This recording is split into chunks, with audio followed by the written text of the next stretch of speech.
You need to act. You need to make it happen because there's so many things inside of you that I believe God, because I'm a believer, has put inside of you to produce. But you sitting on it is not going to help you put it out into the world. There's so many people that you can help by just going out there and tackling your dreams. I'm rolling now, so. What's going on, Stay in the Course podcast listeners? Sometimes when you put your vision out there, it may seem crazy. And I'm excited because I get to sit face to face with my guests, and now you guys get to see me. Beautiful. I know we have some incredible interviews and guests that you don't want to miss out on. Hey everyone, welcome back to season 2 of the Stay in the Course podcast. I'm your host, Jimmie Johnson. Hey, this is a show where you get to meet some of the most influential thought leaders around the globe and hear their stories. My hope is that you're inspired, uplifted, and motivated to fulfill your purpose and make a difference on this earth. Today, I'm excited to talk to you about 4 ways you can accomplish more in 2020. You see, over the course of the last decade, I've learned a lot about myself. And I know many of you who are listening and watching this podcast are a lot like me. You are perfectionists, right? But, a perfectionist is a person who just refuses to accept anything less than perfection. But here is the problem with that. When you're in the business of perfection, there's a cost associated with it, right? That means time and limited production. I've personally spent my 20s trying to perfect things, and as a result, I've seen limited production, limited results. And I have so many gifts inside of me, and I know you have so many gifts and ideas in your mind that you want to just put out to the world. But recently, I watched an interview of Will Smith on The Daily Show with Trevor Noah, and he said this, and this quote really stood out to me. He says, quote, "I had so many creative ideas that were dying on the vine inside of me." Imagine Will Smith, so many creative ideas. I mean, this is a Hollywood superstar. He's been in so many different movies, but yet he says that he had a vine dying inside of him. Now, Will Smith was kind of describing what he felt like when he was not out on the red carpet producing, films or in any of these blockbuster movies. Smith recently turned 50, and if you follow him on Instagram, you've seen some of the creative content that he has produced, and it's really enjoyable for all of us because not only do we get to see him on the big screen, but now we get to see him every day on Instagram, which is phenomenal. But, when he turned 50, he realized that he was experiencing, quote, creative constipation at 50. Imagine what your life would look like at 50 if you didn't focus on perfecting things, but actually just producing them. So number 1 today, I want to challenge you. You may not be able to perfect it, but you got to produce it. You may not be able to perfect it, but you have to produce it. You see, I believe I'm the perfect person to really share on this topic because perfection has hindered me in so many regards from accomplishing a lot of my goals. One of them was actually creating this very podcast. You see, I had this idea to start this podcast several years ago, but I actually didn't do it until just last year. Why? Because I was fearful of not being able to perfect it. There was procrastination involved. There was fear. And you know what that does? That delays you from God's preferred future for your life. For example, when I was first launching the Stay in the Course podcast, I purchased 2 microphones, right? And these microphones were about maybe $200 a piece, but I never ever used them. Why? Because I thought that I had to have these expensive $400 microphones that I saw every other podcaster using in order for my show to be good.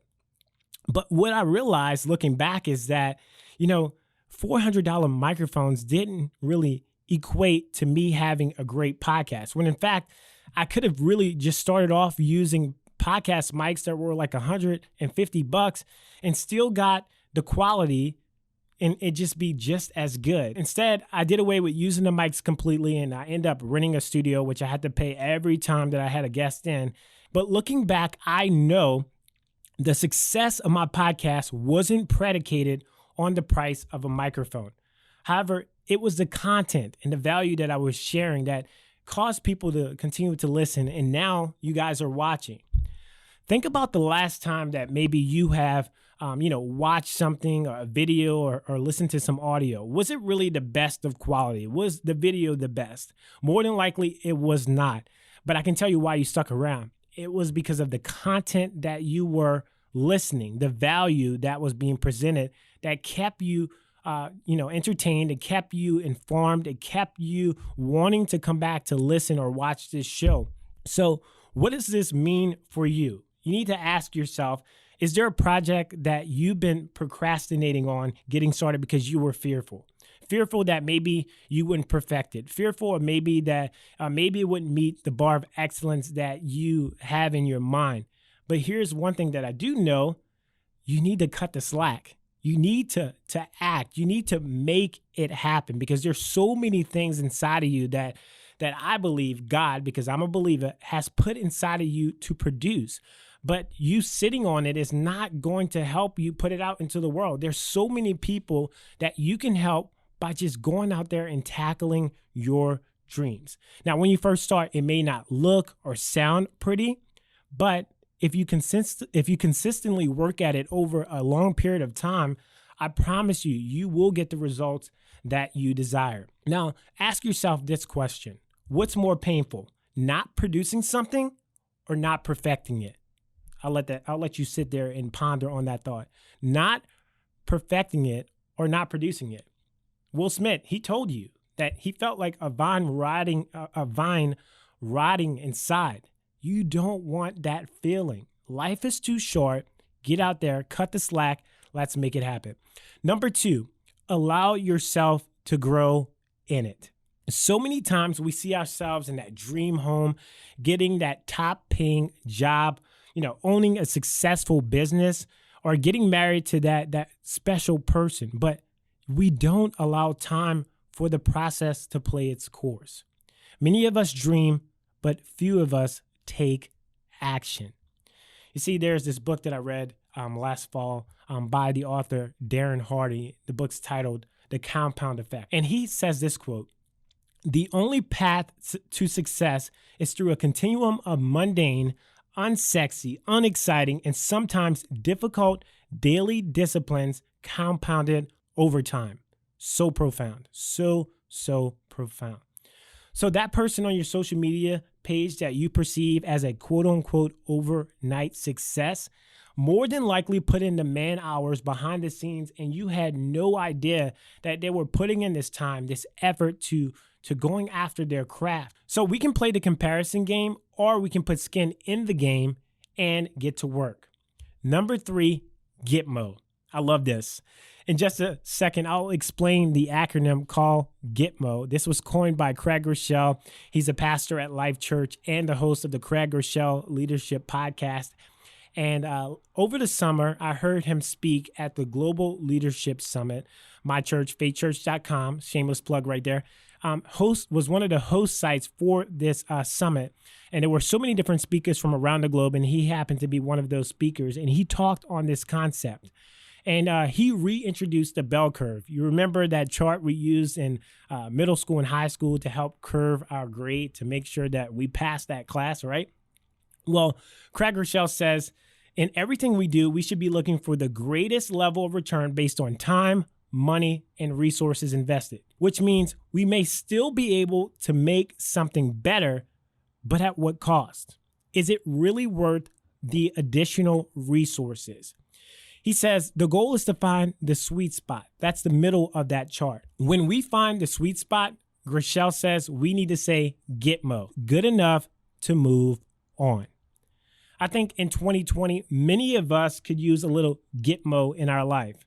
That way we can get a lot more accomplished and, go after all the dreams that we have inside of us. That's the whole point of this podcast episode, is really to get you off the couch, get you out and doing what you love to do and fulfilling your purpose. Number 4, dream smaller, become a doer. We've all been challenged to dream bigger, but what if I told you to dream smaller? This is not my idea, but a concept created by Liz Bohannon, the author of Beginner's Pluck, the book that I've read. And, she was actually supposed to be on the podcast last season, but we had some technical difficulties. But in the book, Beginner's Pluck, Build Your Life of Purpose and Impact Now, Liz basically says this: dream smaller. She says in that episode that she wanted to help women and children in remote countries, in conflict zones, right? But she says she desired to do this, but she came to this epiphany that in order to accomplish this, she needed to not dream of the idea, but take small steps to make it become a reality. So her first step was to make one friend. Her big dream was obviously to help women and girls in remote countries that may be experiencing trauma, but she says she had to do one small step, and that was to create just one friend. So what did she do? Liz packed her bags and headed to Uganda. While her actions were pretty extreme heading to Uganda, I want you to think right now, what is that one step that you can take right now, today, right after you listen to this podcast, that you can take to accomplish that big overarching dream that you have inside of you? Maybe it's not heading to Uganda. I believe so many times we get so overwhelmed by this big dream, we don't take one step to make them become a reality. Example, I've been writing a book for some time, right? But in order to write a book, you have to start writing, right? Whether that's writing a few sentences a day or a few pages or even a chapter a week, you have to begin at some point. You can't just say, hey, I want to write a book, begin working on the book cover and looking for a publisher, but don't have any content to present, even if they were ready to print your book. You have to take small steps and do it consistently over a long period of time to ultimately see the results that you desire. Instead of waiting, Liz says we have to become doers. She says, you're never going to find your passion because our passion actually isn't out there in your dreaming, waiting to be discovered, but your passion is made in your doing. We have to become doers, folks. She goes on to say, small dreams have a way of surprisingly catapulting us out of waiting into creating. So let's recap the 4 topics or 4 ways that you can accomplish more in 2020. 1, you may not be able to perfect it, but at least you can produce it. You may not be able to perfect it, but at least you can put it out there. Number 2, allow yourself to grow into it. It's a process. You got to start somewhere. Allow yourself to grow into it. Number 3, get mo. Sometimes the project that you're working on is just good enough to move on. You can spend 4 hours on that project, 8 hours on that project, or 16 hours on that project. The sweet spot is 8 hours. Go with 8 hours. Get mo, good enough to move on. Number 4, dream smaller and become a doer. We have to start somewhere. Dream small, become a doer. Hopefully you guys enjoyed those 4 ways that you can accomplish more in 2020. And hey, if this is your first time tuning into the Stay the Course podcast, I want to let you know that we put out podcasts every 2 weeks. And hey, if you are listening or watching this podcast, do me a favor and subscribe, rate, review, comment, because we're on YouTube. Let us know how we're doing, how we can improve and better service you. Until next time, I'm your host, Jimmie Johnson. And remember, you're called to stay the course.